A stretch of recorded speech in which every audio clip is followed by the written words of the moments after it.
that is every bit as important of a story as the story that was told. Because in the end, no matter what is happening in a film, I still hold that the emotional beats are always the story more than the action.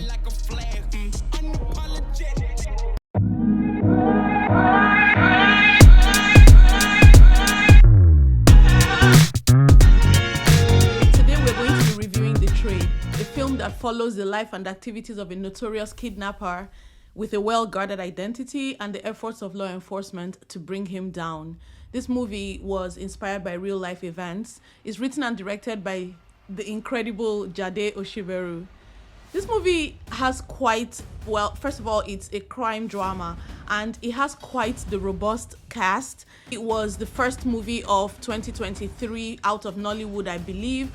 I understand it was in production for a really long time, and I think they brought out something really spectacular to show for that. What was surprising to me though was that it had like zero marketing and push promotion, at least by Jade, and just in general of the 3 movies that she directed and produced this year, this movie had like the least promotion. The only reason I know about it is that I know that she had 3 movies coming out, and I'm like, so what's the third? Then they're like, oh, The Trade. I'm like, okay. But then there was just like no buzz, and I honestly wish I knew why I don't. Anyway, here we are, and let's get right to what worked. First on the list of things that worked was the cast. It was really good to see familiar actors playing somewhat unfamiliar roles and really extending themselves. The cast was great. The acting was amazing. The performances across the board were all excellent. This movie really adds to the cultural drive of Nigerians that are like owning and redefining what is beautiful about our culture, and that was really depicted in the accents in some instances. And when I get to what did not really work, I'll touch on that a bit, but for the most part, it's always good to see when in our movies we're being unapologetic about our culture and we're just like really owning the things that are very specifically and wonderfully Nigerian about us, and this movie added to that conversation. Another thing that really worked was there was no slapstick comedy. The humor in this movie was effortlessly integrated into the actual story and the actual characters themselves. It wasn't some manufactured attempts to get people to laugh. I really liked that.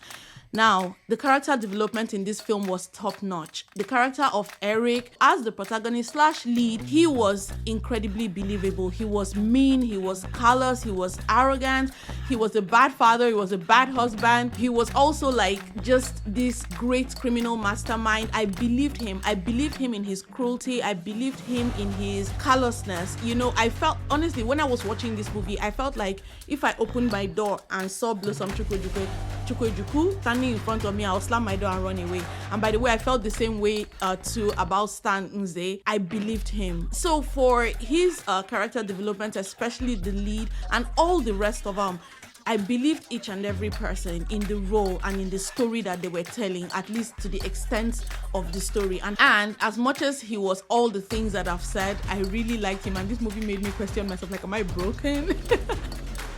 Already broke.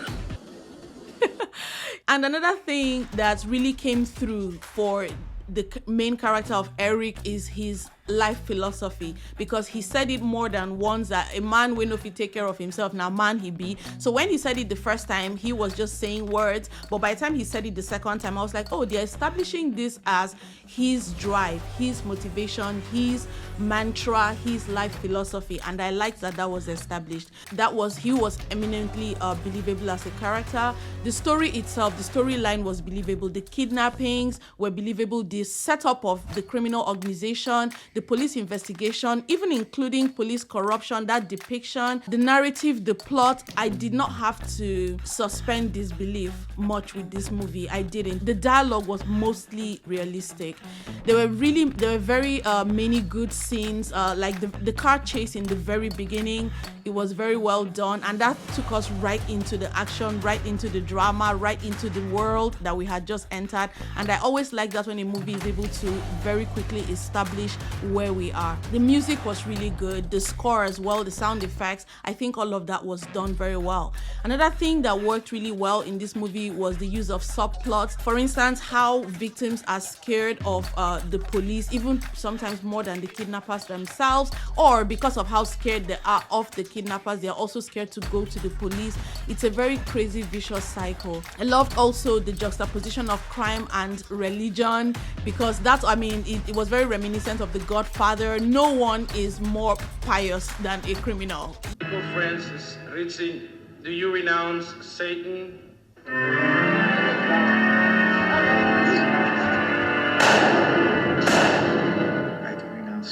I thought that the establishing shots, I thought that they were all very good. There was a lot of attention to detail. Scene setting was top-notch in this movie, so I liked that as well. The writing was also very good. There was great use of subtext, analogies, metaphors. The way threats were established, it was not on the nose, and I really appreciate that in writing. You know, when the dialogue or the message or whatever it is not slapstick or on the nose. I've already mentioned how the comedy in this movie was integrated to the story and seemed like very authentic and real. For instance, when what was his name now?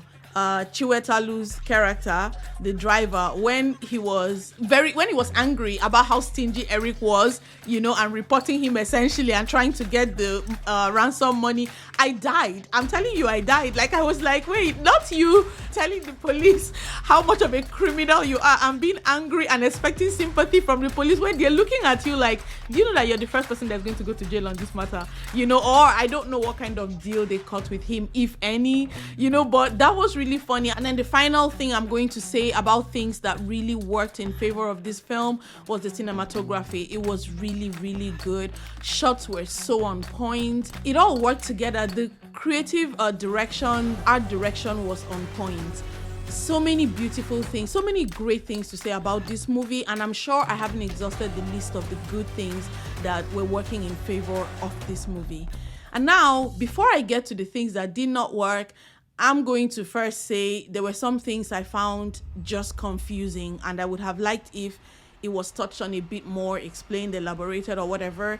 And the first of those was, I remember when I saw his family in Nigeria, when I heard that's Eric's family, when I heard how much he was demanding for ransom, and then I saw his family in Nigeria, I wondered, why are they here? You know, so to have that kind of money and yet have your kids here, I'm not saying that it's not possible. I'm just saying that that's the kind of thing that, because it's unusual, it could benefit from just a little line saying, you know, I want to move these kids abroad. You know, we don't even see you in the first place anyway. You know, we might, or whatever it is, I don't know, but I feel like it warranted at least a line of explanation. Another thing I thought was that confused me as to why that was a choice was when Doris, that's Rita Dominique's character, was escaping the kidnappers and then she fell asleep. I think she was bleeding. I don't know, maybe I've never been injured like that, but I feel like if your literal life is in danger in that way, what she had just escaped,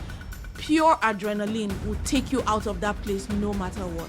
Even when she was running, once she got caught, she kind of started limping. I was like, girl, you cannot be serious. You wanna die? So I don't know if that was good or bad. I just know it was confusing. One thing that I wish had been touched upon, and again, some of these things I feel like they're just choices that are made. It's just that it's not a choice I understood, is whether or not the wife knew. One of the things that we always wonder about, at least I do, whenever I hear a story like this of someone who does some serious atrocities, it always comes down to what was known by their nearest and dearest. Did they know? Were they party to it? Were they aware? What was their level of awareness? Or did they fake not being aware to avoid consequences? I know that this movie was following the life of this guy, but I feel like these other people, I mean, they spent more time on his mistress than they did on his, you know, interaction with his family. I get that he was super hostile. He hated his wife for whatever reason, but he's just such a narcissist. He's such a terrible, terrible person. I'm telling you that I can't remember the last time I saw a villain on screen that scared me like this guy Eric. The way he attacked that guy who tried to flirt with his mistress Neka, it was so shocking and cruel, but his cruelty is also so casual, and that makes it all the more believable, you know. But back to the question of whether or not his wife knew, it's a question, you know, that I feel could have benefited from just being touched on. She was aware or deliberately unaware. The final thing that confused me was the accents. Whew. I know that we're Nigerians, okay, and we all, to varying degrees at least, have our accents.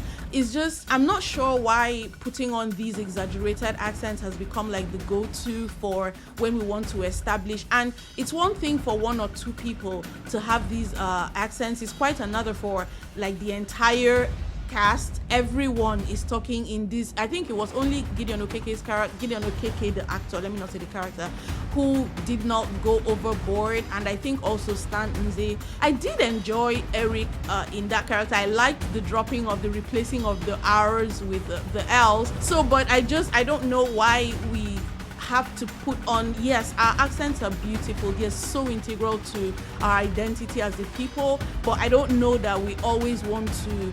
Maybe it's part of the beautification of culture, right? Where, I mean, that's the drive sort of global that has happened with natural hair, wearing of our traditional clothes and stuff like that. Maybe that's part of that drive to popularize and accessorize and not me rhyming. But yeah, I guess that still left me in confusion just a little bit, but it's not a big detail. Now to the things that brought the movie down, because this movie was an almost perfect movie to me. I had so much pleasure watching this movie. I truly enjoyed this movie, okay? But there were still things. The first funny business was the title. I don't understand that title, okay? I don't know the trade. What trade? It feels like a working title that became the real title, you know. I don't know about that. The title did not do anything for the film, let me just say it that way. Then let's get to the story. My biggest thing with this film was how there was no follow through on emotional plot lines. There was too much emphasis on the money, but I don't know if you've been, I'm sure a lot of research was done for this film, clearly, but have you had a real life like kidnap experience or anyone close to you? When it's over, I don't think that what you agonize about is the money. First of all, you have to a certain extent have a certain kind of money to be a target, okay? So I don't know why they chose to focus so much on the money when what I as a viewer cared about and would have wanted to see truly was the pain and the trauma. When it's over, it's not how much less is in your bank account. It's how you wake up in a cold sweat at night. It's how you can't trust the air around you. It's how you're so uncertain about everything, your loss of self. There was such a cursory glance at the victims, even in the beginning, that run through the police station when they called them in. The point is, we did not stay with any victims, you know. Even Doris, that's Rita Dominic's character, even she who was like the main victim, it was simply a vehicle to lead the plot to catching Eric. It wasn't a story in itself about the effects, the impacts, the trauma, the hurt, the fear, the terror. That did not come through at all in this movie, and I really would have wanted to see that. I would have wanted to see more care, aftercare, whatever, for the victims. I feel like that is every bit as important of a story as the story that was told, if not more so, because in the end, no matter what is happening in a film, I still hold that the emotional beats are always the story more than the action. Something else, and this is, by the way, a general theme in this story and the writing, which is where things are slightly explored and then not followed through. They're not really explored.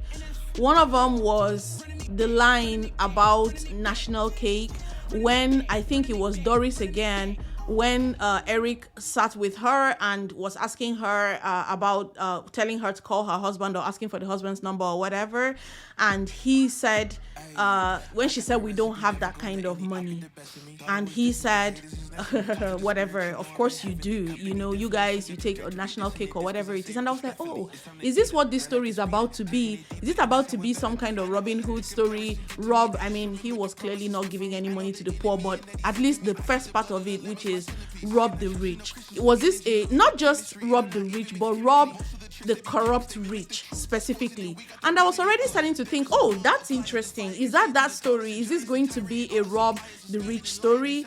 But then I don't know what happened to that. You know, when she said we don't have that kind of money, whatever, and then when her husband again said we don't have that kind of money, right? These are all, I don't know, red herrings or Easter eggs or whatever. So I was wondering if down the line we would realize that it was a mistake. It was people who live flamboyantly or whatever it is, but they don't actually have the money that these kidnappers think that they do, or what, I don't know, but it was just left like that. We never got to find out whether he was lying about having or not having the money. You know, I feel like there were just these kinds of things that could have been followed through and weren't. And then one critical thing that I did not love and that have liked to see explored a little bit was Eric's backstory, you know, or just whatever it is that made him who he was or is. There was nothing. There was no... Now, Jade has these 3 movies come out together as kind of like a trial, right?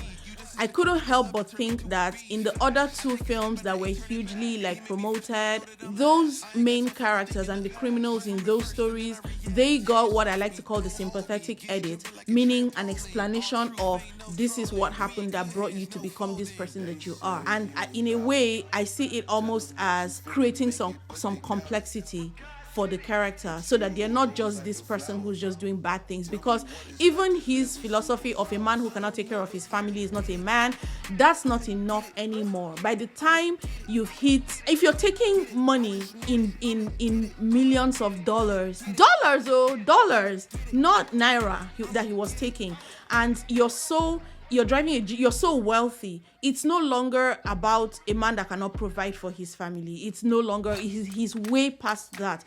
So it cannot be that it was just about being a provider. It's not, okay? So I don't know why they neglected to give us any kind of insight to. The closest we came to knowing anything about him outside of the robotic day-to-day motions of doing crime was his sister, you know, and referencing the father being ill. We didn't really see why and how he got so detached from his family and also from his humanity. That man had no humanity. Even his mistress that he seemed to like really care about and love, I was in no doubt that if he found out she betrayed him, she would be in very, very serious danger. And I think she got away very easy. But anyway, back to the question of the backstory, I don't know why he did not get that sympathetic edit. I don't know why he did not get that grace card. I have no idea. But anyway, it is what it is. That's the story we're told. A question I had was why it took so long for law enforcement and his colleagues and whatever the other people to get to Charles. If you think about it, Neka, whatever her name is, the mistress, she was in the house, right? And she was surrounded by all these other people. You would think that for an operation that they've been trying to catch this guy for however long they've been trying to get to this guy, you would think that now that they finally have him this close, they would be more structured. They would have people not just in the house with her, but all around. They would not just have just this one person sitting in a taxi, whatever, and then all these other people in the house let her get into this car without units to follow.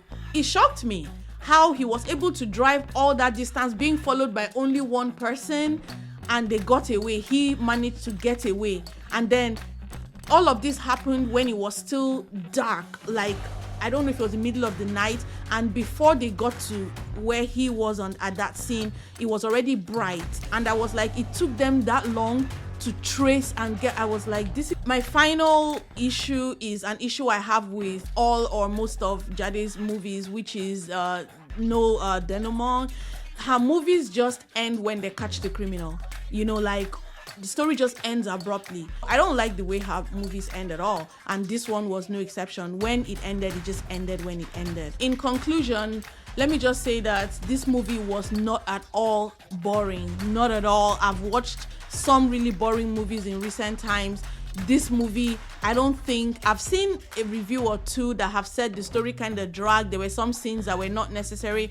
I might have to watch it again looking for that to find that, but I don't think that there were scenes that were not needed, even if it was just scenes that set the scene for more things to follow. Sometimes even people just talking casually, it's setting a tone for the movie, you know, and if it's done well, it can be really good for the story. It's not every time but sometimes the movie needs to stop and breathe and take its time. And I didn't see scenes that felt superfluous to me in this movie. So no, I think the action did not lag. I think the pacing was great. For a crime drama that this movie was, it had most of the elements and tropes of a good crime and investigation drama. Had the smart criminal, had an equally smart but frustrated investigator, had an over-eager rookie who thinks he knows it all, had the weak link, in this instance it was the mistress, had also their own personal internal weakness or conflict, which was his greed, because in the end it was his greed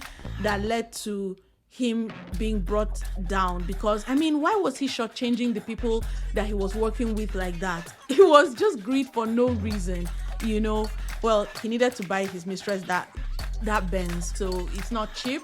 And also there was the stereotypical conflict between special units and the police force, which is reminiscent of drama we always see on in American movies between the FBI and local police.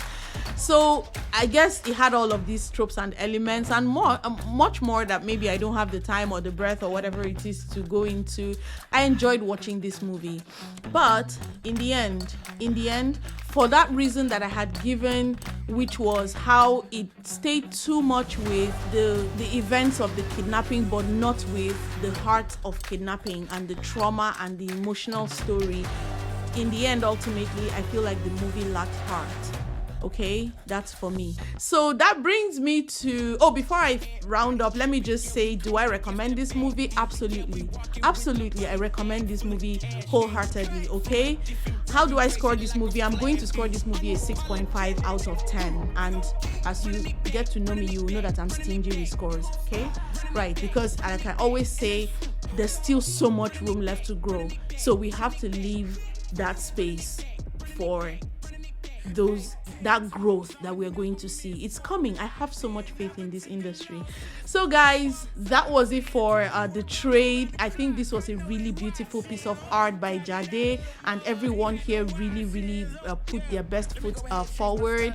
I really enjoyed this movie. I recommend it. It was a great production all in all. If you've enjoyed this review, if you've gotten value out of your time here, I'd like to implore you to please do all the things, okay? Like, share, subscribe to this channel. I'm new on this platform. I need the help, I need the encouragement, I need the support, and please talk to me in the comment section. Please do. I really want to hear your thoughts. I want us to have a conversation about these reviews. Okay, thank you very much for coming and stopping by and spending time here with me today. Have a wonderful rest of the week, and remember what I always say, which is you have the right to an incredible viewing experience, so never settle. Thank you.